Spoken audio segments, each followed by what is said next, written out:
السلام علیکم ناظرین، آپ دیکھ رہے ہیں دی انڈوز اور میں ہوں آپ کا میزبان انتظار حیدری۔ ناظرین، افغانستان کی تازہ ترین صورتحال یہ ہے کہ افغانستان حکومت نے یہ دعویٰ کیا ہے کہ انہوں نے چمن بارڈر سے طالبان کو بے دخل کر دیا ہے اور دوبارہ کنٹرول جو ہے وہ افغان حکومت کے ہاتھ میں آ گیا ہے، لیکن افغان طالبان کی طرف سے اس دعوے کو مسترد کر دیا گیا ہے اور یہ کہا گیا ہے کہ اسپین بولدک پر ابھی بھی قبضہ ان کا باقی ہے اور انہوں نے اپنا پرچم لہرا دیا ہے۔ لیکن اس وقت چمن کی صورتحال یہ ہے کہ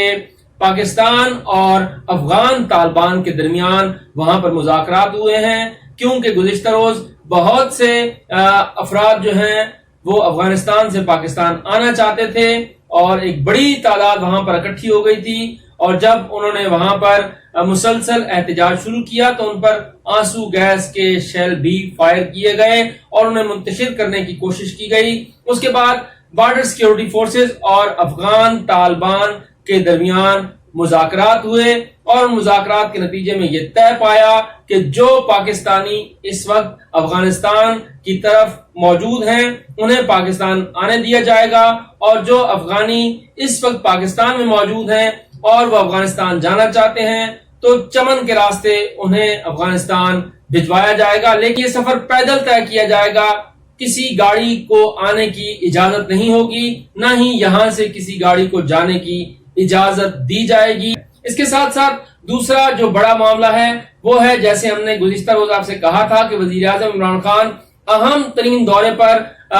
خطے کے ممالک میں جا رہے ہیں اور ازبکستان کے صدر کے ساتھ ان کی اہم ترین ملاقات ہوئی ہے، وفود کا تبادلہ بھی ہوا ہے۔ وہاں پر جو بڑی بات سامنے آئی ہے وہ یہ سامنے آئی ہے کہ پاکستان اور ازبکستان نے خطے کی بدلتی صورتحال میں ایک بڑے بلاک کا اعلان کر دیا ہے، اور اس بلاک میں پاکستان، ازبکستان، ایران، تاجکستان اور ترکی شامل ہوں گے، اور مل کر اس تمام صورتحال کے اوپر ایک متفقہ حکمت عملی مرتب کی جائے گی۔ لیکن یہاں پر ایک اور جو بڑی بات ہے وہ یہ ہے کہ افغان طالبان تاحال ترکی کے کردار پر شکوک و شبہات کا اظہار کر رہے ہیں، اور انہوں نے ترکی پر واضح الفاظ میں یہ کہا ہے کہ وہ امریکہ کی جگہ سیکیورٹی کی ذمہ داریاں مت سنبھالے اور طالبان کے راستے میں روڑے اٹکانے کی کوشش نہ کی جائے۔ یہ پیغام افغان طالبان کی طرف سے ترکی کو بھی پہنچایا جا چکا ہے۔ اس کے ساتھ ساتھ ناظرین، افغان متحارب گروپوں کی صورتحال یہ ہے کہ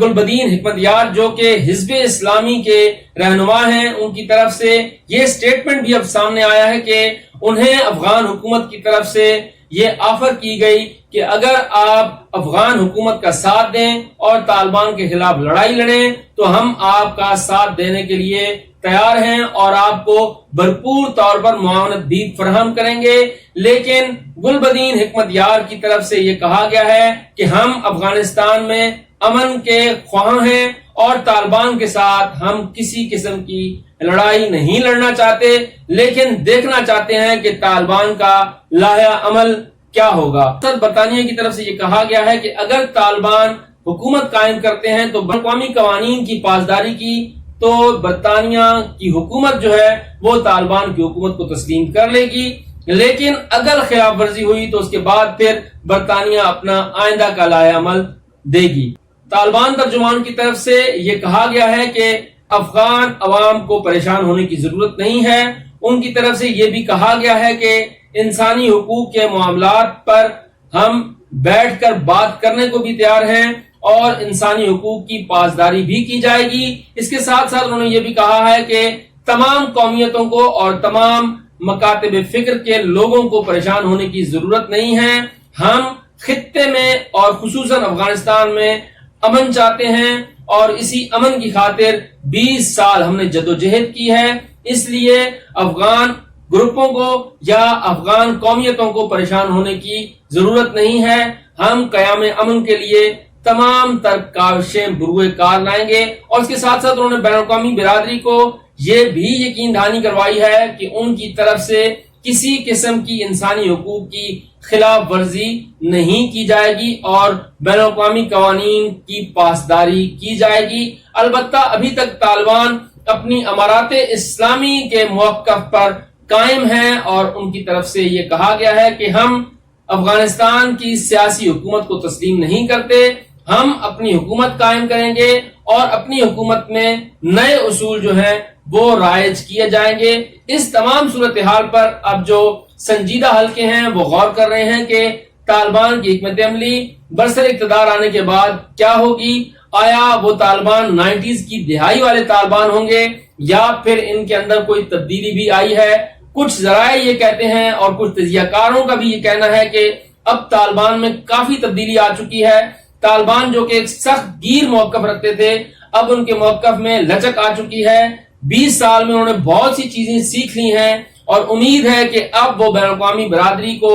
مایوس نہیں کریں گے اور بامیان کی طرح کا کوئی واقعہ دوبارہ دہرایا نہیں جائے گا، اور اس کے ساتھ ساتھ جو افغان قومیتیں ہیں ان کے ساتھ بھی مل بیٹھ کر معاملات کو آگے بڑھایا جائے گا، کیونکہ اس وقت افغان طالبان جو ہیں وہ ایران کے ساتھ بھی مذاکرات کر رہے ہیں، تاجکستان، ازبکستان اور روس کے ساتھ بھی مشاورت کر رہے ہیں، اور اس کے ساتھ چین کے ساتھ بھی ان کے مذاکرات ہو رہے ہیں۔ تو ان عالمی قوتوں کے ساتھ جو مذاکرات ہو رہے ہیں، ضرور ان تمام امور پر گفت و شنید جو ہے وہ ہو رہی ہے، لیکن جیسے میں نے پہلے کہا تھا کہ بدخشان، قندھار اور پاکستان کے سرحدی علاقوں میں ضرور تشویش پائی جاتی ہے کہ طالبان جس طرح سے آگے بڑھ رہے ہیں ایسا نہ ہو کہ پھر طالبان اپنی اس پرانی تاریخ کو دہرائیں اور صورتحال زیادہ خراب ہو جائے۔ لیکن یہاں پر ایک اور بات ہے کہ ایک طرف طالبان جو ہیں وہ لچک کا مظاہرہ کر رہے ہیں، دوسری طرف داعش کے بڑھنے کے خطرات بھی بڑھ چکے ہیں، اور دفتر خارجہ کی طرف سے بھی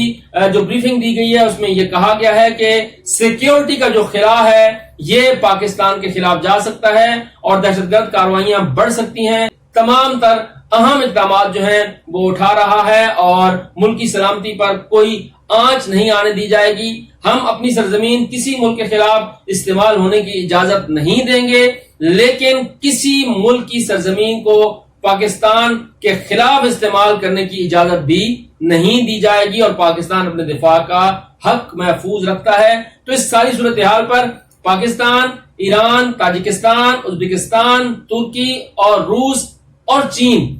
یہ تمام جو ہیں وہ نظریں جمائے ہوئے ہیں کہ آنے والے دنوں میں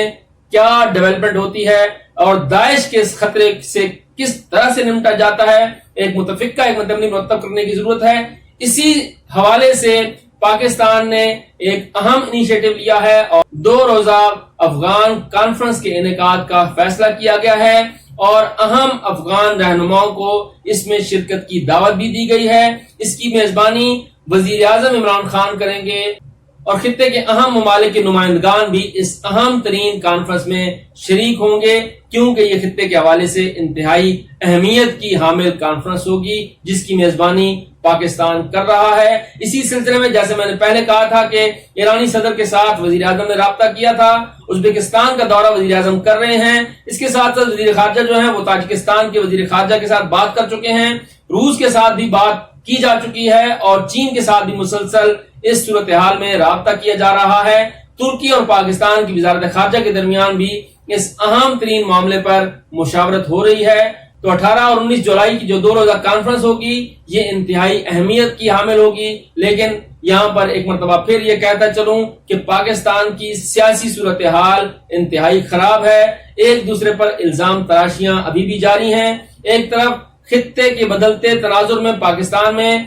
متفقہ حکمت عملی بنانے کی ضرورت ہے، تو یہاں پر حکومت اور اپوزیشن کے ارکان ایک دوسرے پر غدار کے نعرے لگا رہے ہیں، فتوے لگا رہے ہیں اور شدید تنقید کی جا رہی ہے۔ اس معاملے پر وزیر اعظم کو بہرحال اپنی ذمہ داری کا مظاہرہ کرنا ہوگا اور وفاقی حکومت کو لچک کا مظاہرہ کرنا ہوگا، تاکہ جہاں پر خطے میں اتفاق رائے پیدا کرنے کی کوشش کی جا رہی ہے وہیں پر پاکستان کے اندر بھی اس اہم ترین معاملے پر اتفاق رائے پیدا کیا جائے، تاکہ ایک متفقہ پالیسی جو ہے وہ پروان چڑھ سکے۔ مزید خبروں اور اپڈیٹس کے لیے ہمارا چینل دیکھتے رہیے اور اپنی رائے کا اظہار ضرور کیجیے۔